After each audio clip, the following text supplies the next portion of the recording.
વિષય વિજ્ઞાન અને ટેકનોલોજી। વિદ્યાર્થી મિત્રો, આજે આપણે ચેપ્ટર નંબર 8 ગતિ કે જેને આપણે અંગ્રેજીમાં કહીએ છીએ મોશન તેનો અભ્યાસ કરવાનો છે। વિદ્યાર્થી મિત્રો, અભ્યાસ કરતા પહેલા કે જો તમે અમારી ચેનલને સબસ્ક્રાઇબ ન કરી તો સબસ્ક્રાઇબ કરો અને બાજુમાં આપેલ બેલ આઇકન પર ક્લિક કરો કે જેથી કરીને અમારા વિડિયો તમને સમયસર મળતા રહે। ચેપ્ટર નંબર 8 ગતિ કે જેને આપણે અંગ્રેજીમાં કહીએ છીએ મોશન। વિદ્યાર્થી મિત્રો, આજે આપણે નિયમિત ગતિ અને અનિયમિત ગતિ તેનો અભ્યાસ કરવાનો છે। તો જોઈએ નિયમિત ગતિ અને અનિયમિત ગતિ કે ધારો કે એક વસ્તુ સુરેખ પથ પર ગતિ કરે છે। સુરેખ પથ પર એટલે કે શું છે કે સીધી રેખામાં ગતિ કરે છે। ધારો કે પ્રથમ કલાકમાં 50 કિલોમીટર અંતર કાપે છે, બીજા કલાકમાં 50 કિલોમીટર અંતર કાપે છે, ત્રીજા કલાકમાં પણ 50 કિલોમીટર જ અંતર કાપે છે અને ચોથા કલાકમાં પણ 50 કિલોમીટર જ અંતર કાપે છે।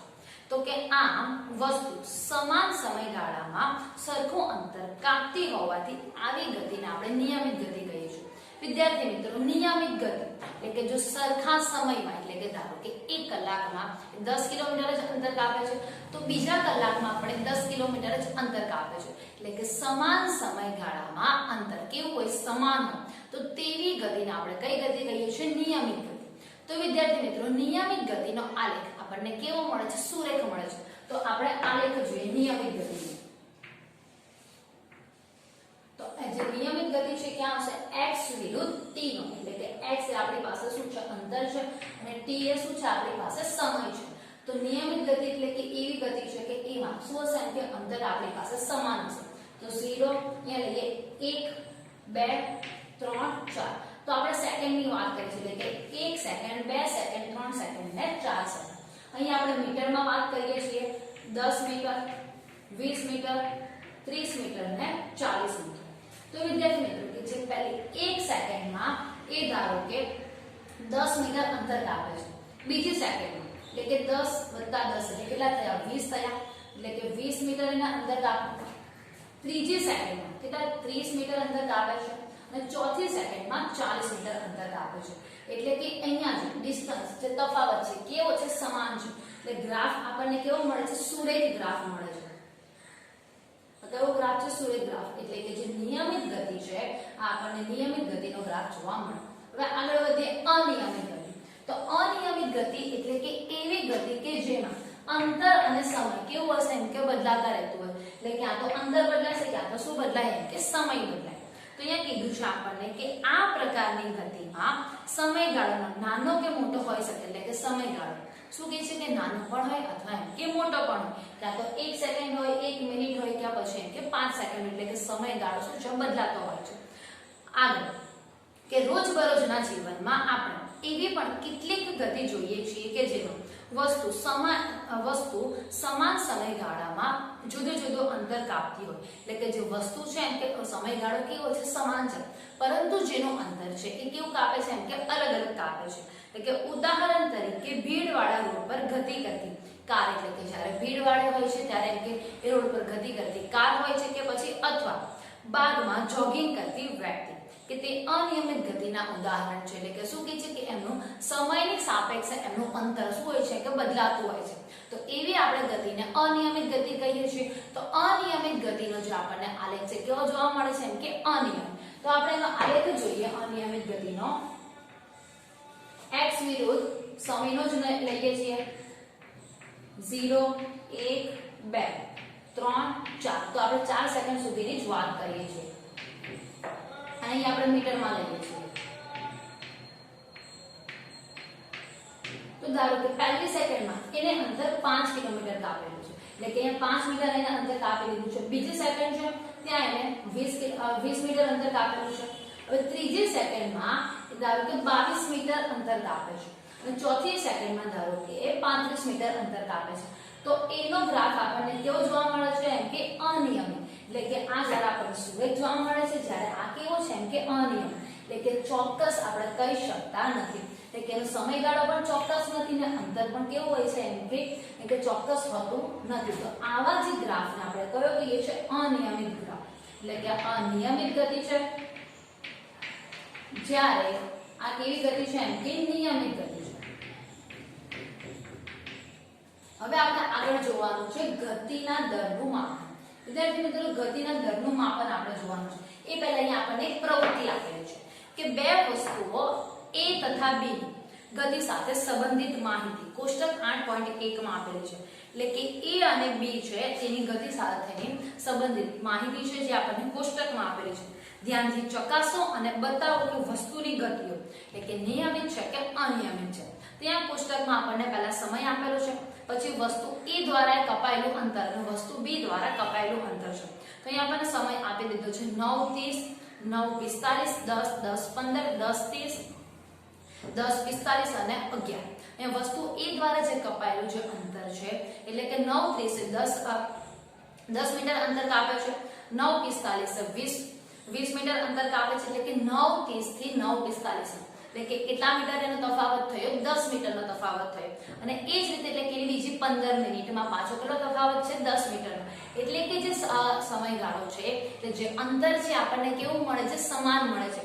એટલે આપણે કહી શકીએ કે વસ્તુ A દ્વારા જે કપાયેલું જે અંતર છે કેવું છે કે નિયમિત ગતિ છે જ્યારે વસ્તુ B દ્વારા જે કપાયેલું અંતર છે એટલે કે જ્યારે 9:30 12 મીટર અંતર કાપે છે પછી 9:45 19 છે 10 વાગે કેટલું છે કે 23 છે એટલે કે એનું જે અંતર છે શું છે એમ કે બદલાય છે સમયગાળો કેવો છે સમાન છે એટલે 15 મિનિટનો જ અંતર છે પણ અહીંયા એનો મીટર છે એટલે કે શું છે એમ કે બદલાયા કરે છે તો આપણે કહી શકીએ કે એ ગતિ કેવી છે એમ કે અનિયમિત ગતિ છે આગળ વધીએ ગતિના દરનું માપન તો અહીંયા આપણને ગતિના દરનું માપનમાં અહીંયા આપણને બે ચિત્ર આપેલા છે કે હવે ચિત્રને અહીંયા આગળ કીધું છે કે આકૃતિમાં દર્શાવેલ બે સ્થિતિઓને ધ્યાનમાં લો એટલે કે બે જે સ્થિતિ આપેલી છે એને આપણે શું લેવાનું છે ધ્યાનમાં લેવાનું છે કે આકૃતિ 8.2 એટલે કે જે પહેલી જે આપણને આકૃતિ અહીંયા આપેલી છે તે કે જો દડાને ફેંકવાની ગતિ બોલિંગ એટલે કે 143 કિલોમીટર પર અવર એટલે કે 1 કલાકમાં 143 કિલોમીટર શું છે કે અંતર કાપે છે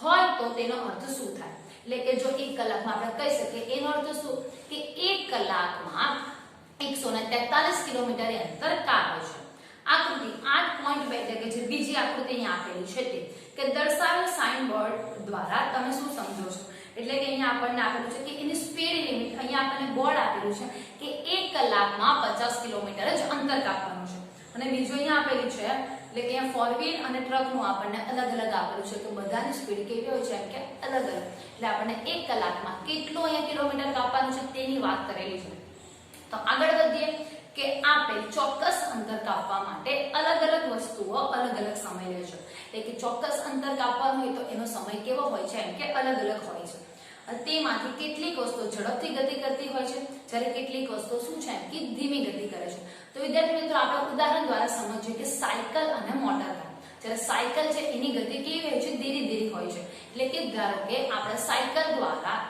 સુરત થી વડોદરા સુધીનું અંતર કાપવાનું હોય છે તો અહીંયા એટલે કે સાયકલ દ્વારા જે સમયગાળો હશે તો કેવો લાગશે વધારે લાગશે જ્યારે મોટર કાર દ્વારા એટલું જ અંતર કાપવા માટે સમય કેવો લાગે છે ઓછો લાગે છે એટલે કે આપણે કહી શકીએ અલગ અલગ વસ્તુઓ છે તો એના માટેનો જે અહીંયા સમય છે કેવો છે એમ કે અલગ અલગ છે અંતર તો સરખું જ છે પણ સમય કેવો છે એમ કે અલગ અલગ છે એટલે કે જ્યારે કેટલીક વસ્તુ એમ કે ધીમે ધીમે ગતિ કરતી હોય છે તો ક્યારેક કેટલીક વસ્તુ એમ કે ઝડપથી ગતિ કરતી હોય છે કે વસ્તુઓ ગતિ દર જુદા જુદા હોઈ શકે તેમજ જુદી જુદી વસ્તુઓ સમાન દરથી પણ ગતિ કરતી હોય છે એટલે કે એનો દર કેવો હોય છે એમ કે સમાન હોય છે એટલે કે સમાન દરથી ગતિ કરતી હોય વસ્તુઓ ગતિ દર શોધવાની એક રીત એવી છે એટલે કે એક રીત અહીંયા આપણને આપેલું છે કે જેમાં એકમ સમયમાં વસ્તુએ કાપેલું અંતર શોધવામાં આવે છે એટલે કે એકમ સમયમાં વસ્તુએ કેટલું અંતર કાપેલું છે તે આપણે શું છે કે ઝડપથી મેળવી શકીએ છીએ તો આ રાશિને શું કહેવામાં આવે છે ઝડપ તો વિદ્યાર્થી મિત્રો એ ઝડપની આપણને વ્યાખ્યા આપેલી છે કે એકમ સમયમાં વસ્તુએ જે કાપેલું અંતર છે એટલે કે એકમ સમયમાં વસ્તુએ કાપેલા અંતરને શું કહેવાય છે કે પદાર્થની ઝડપ કહેવામાં આવે છે તો અહીંયા આપણે લખીએ ઝડપની વ્યાખ્યા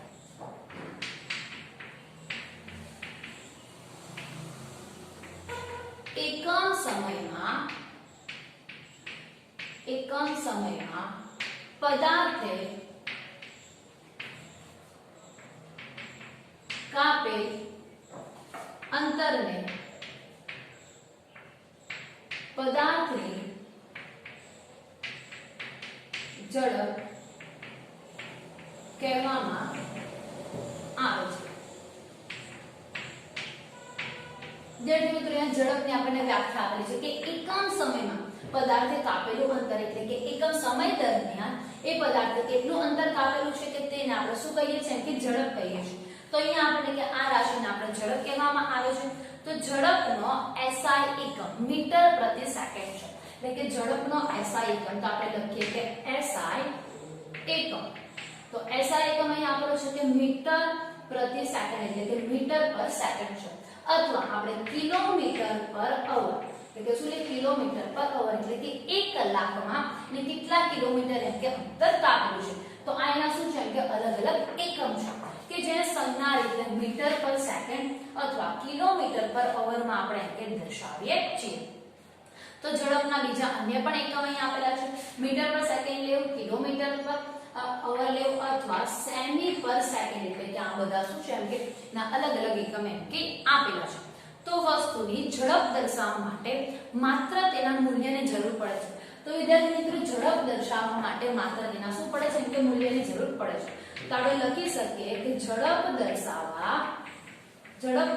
માટે માત્ર તેના મૂલ્યની જરૂર પડે છે. માટે આ રાશિ કેવી છે કે અદિશ રાશિ છે. તો લખી શકીએ કે માટે આ રાશિ અદિશ રાશિ છે. તો વિદ્યાર્થી મિત્રો અદિશ રાશિ એટલે કે એવી રાશિ કે જેમાં આપણે માત્ર તેના શું છે કે માન એટલે કે મૂલ્યની જરૂર પડે છે, દિશાની જરૂર પડતી નથી. એટલે કે અદિશ રાશિ એટલે કે જેમાં માત્ર આપણને મૂલ્યની જરૂર પડે છે તેવી રાશિને આપણે અદિશ રાશિ કહેવામાં આવે છે. તો વસ્તુની ઝડપ દર્શાવવા માટે માત્ર તેના મૂલ્યની જરૂર પડે છે. વસ્તુની ઝડપ અચળ હોવી જરૂરી નથી એટલે કે એની અચળ હોવી એમ કે જરૂરી નથી. આગળ વધીએ કે મોટા ભાગના કિસ્સામાં વસ્તુ અનિયમિત ગતિ કરતી હોય છે એટલે કે શું કહે છે એમ કે અનિયમિત ગતિ કે એનો જ્યારે એમ કે સમય છે, સમય અને અંતર શું છે એમ કે બદલાયા કરતું હોય છે. તેથી આપણે આવી વસ્તુઓના ઝડપનું સરેરાશ ઝડપ સ્વરૂપે એમ કે દર્શાવી શકીએ છીએ. તો વસ્તુએ કાપેલું અંતર અને તે માટે લાગતા કુલ સમયનો એટલે કે કુલ સમયનો જે ગુણોત્તર છે તે પરથી વસ્તુની સરેરાશ ઝડપ મેળવી શકાય છે.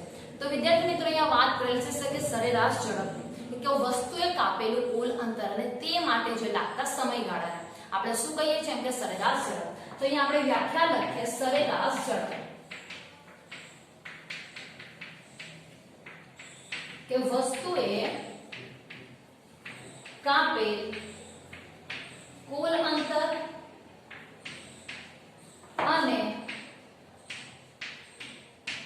તે માટે લાગતા સમયગાળાને વસ્તુની સરેરાશ ઝડપ કહે છે. તો વિદ્યાર્થી મિત્રો સરેરાશ ઝડપની વાત કરે છે કે વસ્તુએ કાપેલું કુલ અંતર એટલે કે એને એક કલાકમાં, 2 કલાકમાં કે 3 કલાકમાં કે કેટલું અંતર કાપેલું છે અને તે માટે લાગતો જે સમયગાળો છે કે તેને આપણે શું કહીએ છીએ કે સરેરાશ ઝડપ. તો એટલે કે સરેરાશ ઝડપનું અહીં આપણને સૂત્ર પણ આપેલું છે કે વસ્તુએ કાપેલું કુલ અંતર અને તે માટે લાગતો એમ કે સમયગાળો કે જે વસ્તુને s અંતર t જેટલો શું લાગે છે કે સમય લાગે છે અને ઝડપ કેટલી કીધી છે અહીંયા v જેટલી આપણને એમ કે શું છે ઝડપ કીધી છે. કે આગળ વધીએ સરેરાશ ઝડપનું સૂત્ર. સરેરાશ ઝડપ એટલે કે પદાર્થે કાપેલું કુલ અંતર.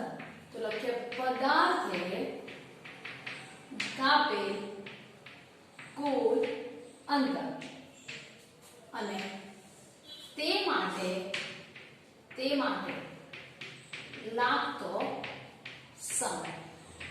તો વિદ્યાર્થી મિત્રો અહીંયા પદાર્થે કાપેલું કુલ અંતર હવે શું લેવાનું છે બંનેનો ગુણોત્તર લેવાનું છે એટલે કે તે માટે લાગતો સમય. તો તેને આપણે શું કહીએ છીએ કે સરેરાશ ઝડપ કહીએ છીએ. તો સરેરાશ ઝડપ છે આપણે શેના દર્શાવીએ છીએ v વડે. એટલે સરેરાશ ઝડપ આપણી પાસે v છે. પદાર્થે કાપેલું કુલ અંતર શેના દર્શાવ્યું છે s વડે. એટલે પદાર્થે કાપેલું કુલ અંતર s અને તે માટે લાગતો સમય એટલો છે અહીં આપણે t એટલે કે આપણી પાસે સૂત્ર આવી ગયું v બરાબર s ના છેદમાં t જેનો આપણી પાસે એકમ છે મીટર પર સેકન્ડ, સેમી પર સેકન્ડ અથવા કિલોમીટર પર અવર. તો કે ચાલો આ બાબત આપણે ઉદાહરણ દ્વારા સમજવાની છે કે એક કાર 100 કિલોમીટર અંતર કાપવા માટે 2 કલાકમાં કાપે છે. એટલે કે એક વ્યક્તિ છે કે જેને 100 કિલોમીટર અંતર કાપવા માટે કેટલા કલાક લાગે છે? 2 કલાક લાગે છે. તો તેની સરેરાશ ઝડપ, તો આપણે કહી શકીએ સરેરાશ ઝડપ. તો આપણી પાસે સૂત્ર છે પદાર્થે કાપેલું કુલ અંતર. તો પદાર્થે કેટલું અંતર કાપેલું છે? 100 કિલોમીટર. તો 100 કિલોમીટર અને તે માટે લાગતો સમય કેટલો કીધું છે? આપણને 2 કલાક. તો આપણે કહી શકીએ 50 + 100. તો એની સરેરાશ ઝડપ કેટલી મળે છે આપણને? 50 કિલોમીટર/h. એટલે કે આપણને સરેરાશ ઝડપ મળી ગઈ 50 કિલોમીટર/h. તો આપણે કહી શકીએ કે કાર દરેક સમયે 50 કિલોમીટર ઝડપે ગતિ કરે તેવું જરૂરી નથી. વિદ્યાર્થી મિત્રો, એટલે કે 1 કલાકમાં 50 કિલોમીટર અંતર કાપવું જરૂરી નથી. ક્યાં તો એને 1 કલાકમાં 30 કિલોમીટર અંતર કાપેલું હશે અને બીજા કલાકમાં એને 70 કિલોમીટર અંતર કાપેલું હશે. એટલે કે એની જે ઝડપ કે દર વખતે એમ કે સમાન રહે એવું એમ કે જરૂરી નથી. કેટલાક સમયગાળામાં તે આના કરતા એટલે કે આના કરતા વધુ ઝડપથી, તો કેટલાક સમયમાં આના કરતા શું છે એમ કે ઓછી ઝડપથી એમ કે ને ગતિ કરી હશે એવું આપણે કહી શકીએ છીએ. આગળ વધીએ. દિશા અને ઝડપ. વિદ્યાર્થી મિત્રો, અહીંયા વાત કરેલી છે કે દિશા અને ઝડપની. તો અહીંયા આપણને કીધું છે કે જો આપણે વસ્તુની ઝડપની સાથે સાથે જો તેની એમ કે ગતિની દિશા પણ એમ કે દર્શાવીએ તો વસ્તુની ગતિનો દર કેવો મળે છે આપણને? સચોટ. એટલે કે આપણે એની માહિતી આપણને કેવી મળી રહી છે કે ચોક્કસ માહિતી મળી રહી છે કે જો એની દિશા અને એની ઝડપ જો આપણે બંને દર્શાવીએ તો આપણે આગળ કહીએ કે બંને બાબતોને જો રજૂ કરતી હોય તેવી ભૌતિક રાશિ કઈ છે કે વેગ છે.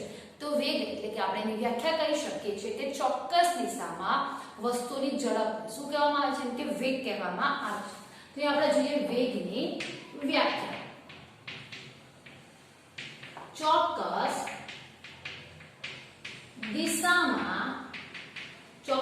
દિશામાં વસ્તુની ઝડપને વસ્તુનો વેગ કહેવામાં આવે છે.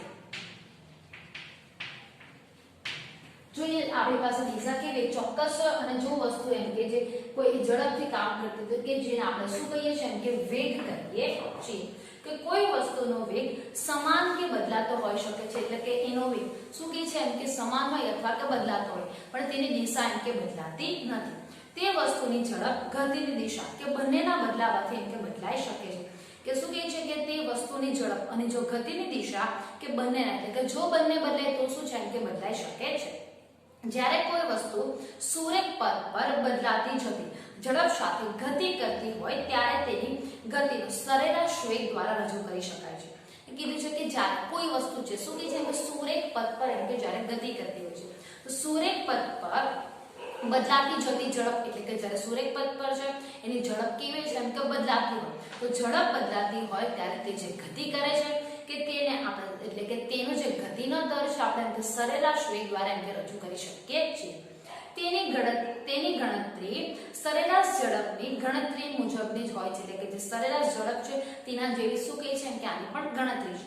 કે જ્યારે કોઈ વસ્તુનો વેગ સમાન દરથી બદલાતો જતો હોય કે જો સમાન દરથી જો એમ કે નો વેગ બદલાતો જતો હોય તેને આપણે શું કહીએ છીએ? સરેરાશ વેગ.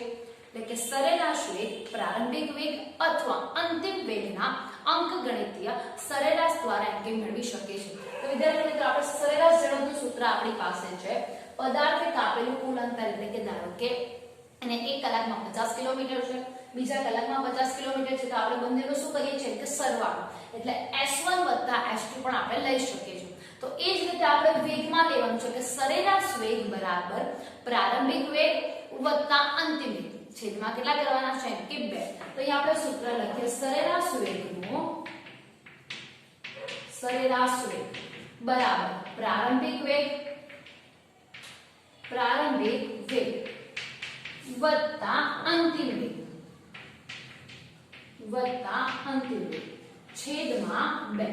તો વિદ્યાર્થી મિત્રો, પ્રારંભિક વેગ એનો કેટલો છે અને સરેરાશ વેગ એટલે કે અહીંયા આપણને જો અંતિમ વેગ છે જો બંનેનો સરવાળો કરીએ અને જો આપણે ભાગાકારમાં 2 લઈએ તો આપણને સરેરાશ વેગ એટલે કેટલો વેગ છે સરેરાશ એ આપણને શું છે કે મળી જાય છે. તો અહીંયા આપણે લઈ શકીએ છીએ કે v av બરાબર પ્રારંભિક વેગને આપણે u લઈએ છીએ અને જે અંતિમ વેગ છે એને શું લેવાનું છે એમ કે આપણે v લેવાનું છે એટલે કે છેદમાં 2 પ્રારંભિક વેગ u અને અંતિમ વેગ શું છે આપણી પાસે v છે છેદમાં 2 તો આપણને સરેરાશ વેગ છે એ શું છે એમ કે મળી જાય છે તો v av તો av એ શું છે એમ કે એવરેજ છે એટલે કે સરેરાશ વેગ અહીંયા v એ વેલોસિટી વેગને આપણે અંગ્રેજીમાં કહીએ છીએ વેલોસિટી અને સરેરાશ શું છે આપણી એવરેજ એટલે કે અહીંયા VAV બરાબર u વત્તા v છેદમાં કેટલા આવી ગયા 2 કે જ્યાં u એટલે કે VAV એ શું છે એમ કે વસ્તુનો સરેરાશ વેગ u એ આપણી પાસે પ્રારંભિક વેગ છે અંતિમ વેગ શું આપેલો છે અહીંયા આપણને કે v આપેલો છે તથા કે ઝડપ અને વેગ બંનેના એકમો શું કહે છે એમ કે સમાન છે એટલે કે મીટર પર સેકન્ડ અથવા કિલોમીટર પર અવર તો આપણે લખી શકીએ વેગનો SI એકમ મીટર પર સેકન્ડ અથવા કિલોમીટર પર અવર અથવા સેમી પર સેકન્ડ તો કે સરેરાશ ઝડપ અને જે વેગ છે એના એકમ આપણને શું જોવા મળે છે કે સમાન જ જોવા મળે છે વિદ્યાર્થી મિત્રો અહીં આપણે 3 થિયરી જોઈ છે હવે થિયરીના સવાલ જવાબ તમારે નોટમાં લખીને મોઢે કરવાના રહેશે થેન્ક્સ ફોર વોચિંગ